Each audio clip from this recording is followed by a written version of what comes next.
Hey everyone, it's Hailey, and today I'm going to be talking about the books that I've read so far this year.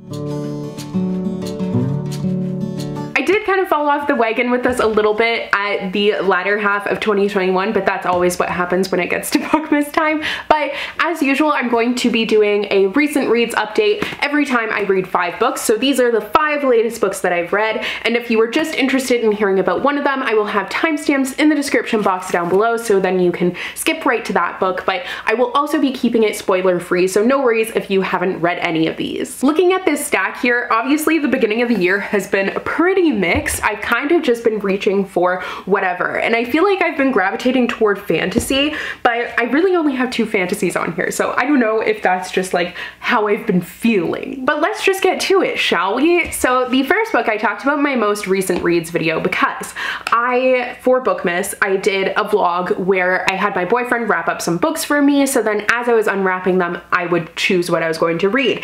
And I got to all of them except for one, but I decided to get to that one early in 2022, and that is The War Outside by Monica Hesse. I was really excited that he wrapped this book actually, because this is the only Monica Hesse book that I hadn't read yet, and I had really been wanting to. Like, there was no real reason why I hadn't read it except for the fact that I just hadn't gotten to it yet. So now it was the perfect time, like the perfect motivation to finally read it. And I'm really glad that I did because I enjoyed it a lot. Monica Hesse has quickly made her way into like my auto-buy favorite historical fiction authors, or just authors in general. But I've read all 3 of her books now and I have yet to be disappointed. I've really enjoyed them. The War Outside is set in Texas, and it's set in Crystal City, which is an incarceration camp. And you're following 2 characters. One of them is a Japanese prisoner and the other is a German prisoner. So they both have been taken because there's this widespread fear during World War II and racism that they're experiencing, and this follows their life in the camps as they start this unlikely relationship between the 2 of them, and you see their experiences and everything that they're facing on a day-to-day basis and how heartbreaking their situation is. It's really a powerful and poignant read. Now, my favorite book that I read last year was We Are Not Free by Tracy Chee, and that was also set in an incarceration camp, but that one focused on Japanese prisoners. I did enjoy the element of this one adding in a German prisoner as well, and the similarities but also the contrast to their experiences in the camps was very interesting. I think if you're a fan of Rita Sepetys, then you would probably also really like Monica Hesse books, so she's definitely an author to look out for. But this was just such like a terrifying and odd situation that these characters were in, and as teenagers, like their viewpoint and seeing their family, and there were just so many elements that were covered in such a short period of time throughout the course of this story. But their relationship was especially powerful. Like, I wasn't really sure where the story was going, but the ending completely took me by surprise. Things change very quickly and they end up turning, and it just like, it's still an ending that has me thinking. And this is the second book of hers that actually, I think all 3 of them, but her last book that I read, They Went Left, also had like a pretty surprising and shocking ending. And I just like, I can't stop thinking about it. It's one that I won't soon forget. I will say this book is definitely very character driven. It's driven by their situation and their personalities and everything that they're experiencing. So it has a very quiet plot, but it still had a major impact. On a very different note, I ended up listening to the audiobook for Once Upon a Broken Heart by Stephanie Garber. This is by the author of Caraval, and I still need to read the last book in that series, but I will get to it soon. But I was really intrigued by her latest release. This came out last year and I've been wanting to read it ever since. It's about a girl who, her father had a curiosity shop and she grew up there, and she ends up making this deal with like the Prince of Hearts and everything, so she finds herself in kind of a sticky situation. I feel like this book kind of made me expect it was going to be something different than what it was. Like, reading the synopsis, I thought that the curiosity shop was going to be a real like part of the story, but it wasn't really, so that kind of sucked because I was looking forward to that. But it really is about like the Prince of Hearts, who, if you want to know how bad my memory is with books, I literally didn't even remember that he was a character in Caraval, but he is. Oops, I need to refresh myself on that series before I read the last one, obviously. So essentially, like, she has this stepsister, and her stepsister, like, the guy that she loved has fallen for her stepsister. So in order to stop the wedding, she makes a deal with the Prince of Hearts and ends up in like this really bad situation. I found this story to be really predictable personally, and I think maybe why I didn't quite love this one. Like, I felt like it was very average. I think why I didn't fall in love with it is because the concept of it reminds me a lot of Kingdom of the Wicked by Carrie Maniscalco, and I just think Kingdom of the Wicked did it a little bit better. And I had actually started listening to the audiobook for the sequel to Kingdom of the Wicked, but ended up picking up this one instead. So then I kind of had like a direct comparison there, because they both are making deals with like this character that has pretty similar like personality traits, pretty similar vibes, the whole like demon, like mysterious guy sort of thing. I just enjoyed the world more in Kingdom of the Wicked. Like, I know it's unfair to compare the two of them, I just couldn't really help it. So I don't think this was a bad book in its own right. I just think I was kind of expecting a little bit more.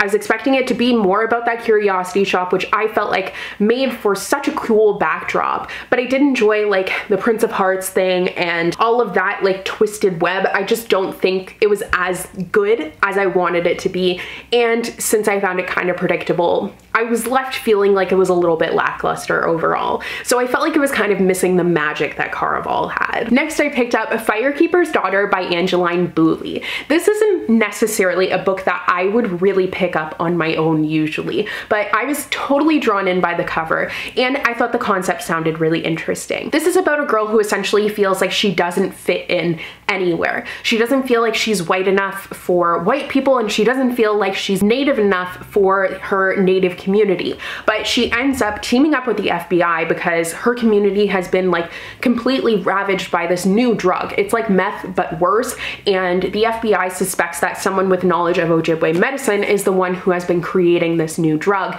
that has been killing people in their community and just wreaking havoc. So she ends up teaming up with them and using her knowledge of Ojibwe medicine to try and figure out who is behind all of this. So this was a lot different than I was expecting. I will say the Ojibwe culture, it painted such a beautiful picture of it and brought me right into her community. I feel like the people in this book, and like, I can't even think of another word except community. That's the first word that comes to mind. It really is so prevalent, like the hockey teams, and I felt like I was just where the characters were. It completely transported me, and I felt like I was right alongside them. Now, the reason I say this isn't something I would usually go for is because it's kind of like a crime thriller sort of thing, and that's definitely not what I generally gravitate towards.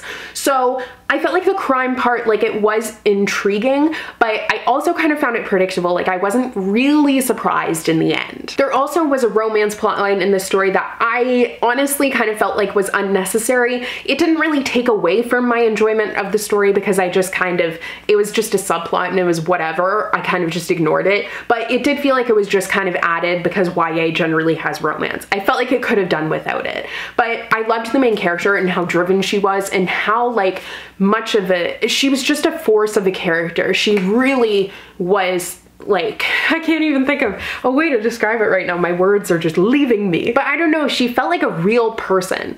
Now, I did find that the thriller element and the mystery element was kind of overdone at times and it was a little bit overblown. However, seeing the absolute like treacherous effect that the drugs have had on her community and people that she knows and loves was horrible, and it really spoke to things that are actually happening. This also mentioned Canada quite a bit because it's set in Sault Ste. Marie, but in the US side, and then Sault Ste. Marie in the Canadian side is also mentioned quite a bit. And you know, there's also mentions of residential schools in Canada, and I really appreciated the fact that that was brought up in this story because that's something that just kind of came out in the media last year as like mainstream, but it's something that I don't think people have learned enough about. Like, I'll link some information about that down below so you can educate yourself because it's absolutely a horrible thing that Canada did, and like there still needs to be reparations. Like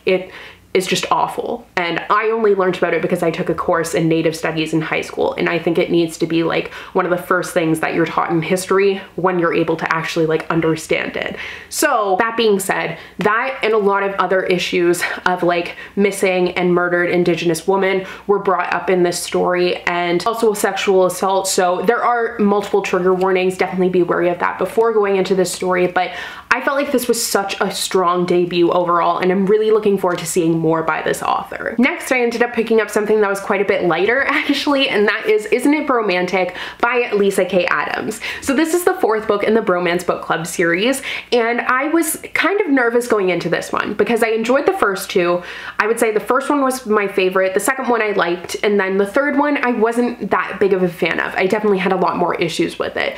So going into this one, I wasn't sure, but I was so pleasantly surprised because I had a blast with this one. Maybe it's just kind of the romance plotline worked for me a little bit more, although the third one is like friends to lovers, and I usually love that, so I don't know what happened with that one, but this one was just so cute. So this is following the Russian, who is a character that was kind of added for comic relief in the first book, but then people ended up loving him so much that he was kind of developed further, and now he has finally gotten his own love story.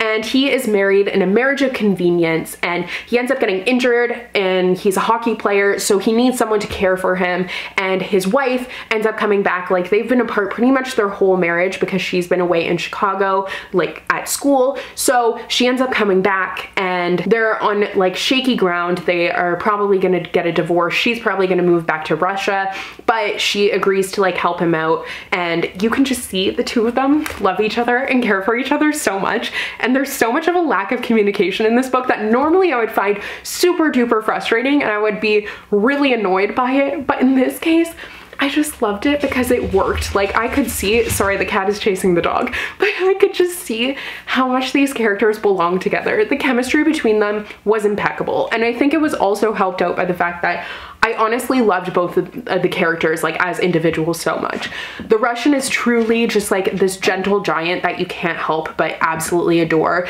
and you see him throughout all the other books like caring for all of his friends and their love stories, and now it's finally his turn, and you're just like, yes, Charlie, this is not for you. He's trying to get my coffee. But anyways, so Elena was also just like such a sweet character. The two of them have been friends forever, and they're so well matched, and just like the dual perspective I think is what made this for me, because you knew that he loved her, you knew that she loved him, neither of them are saying anything.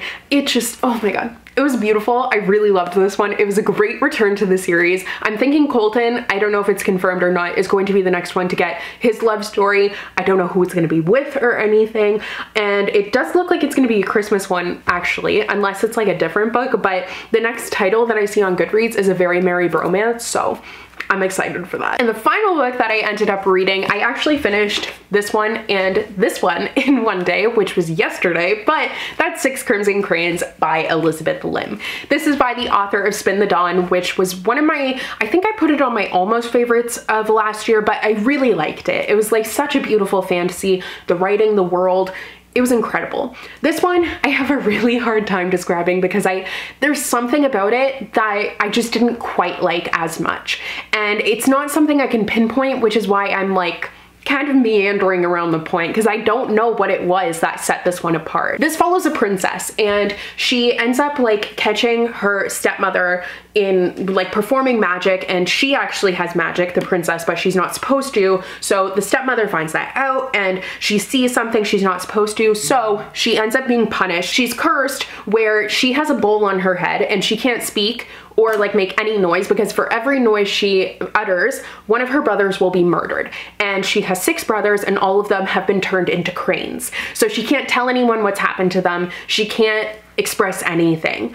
And she is then like banished to like the far reaches of their land and has to try and like figure this situation out. So at first I was reading this book physically, and that wasn't really working for me. I think I was like 3/4 of the way through or something, but I just was very bored. I felt like there wasn't a lot happening. So then I switched to the audiobook, and I think that was a good choice. It did work more for me. However, I still just never really fell in love with this one. I feel like I just kind of had higher expectations. Because also when I did my survey at the end of the year asking you guys for your favorite books of 2021, a lot of you said that this was your favorite release of 2021. So I was like, oh great, it's gonna be really enjoyable. But I think that just left my expectations a little bit high and I was kind of let down.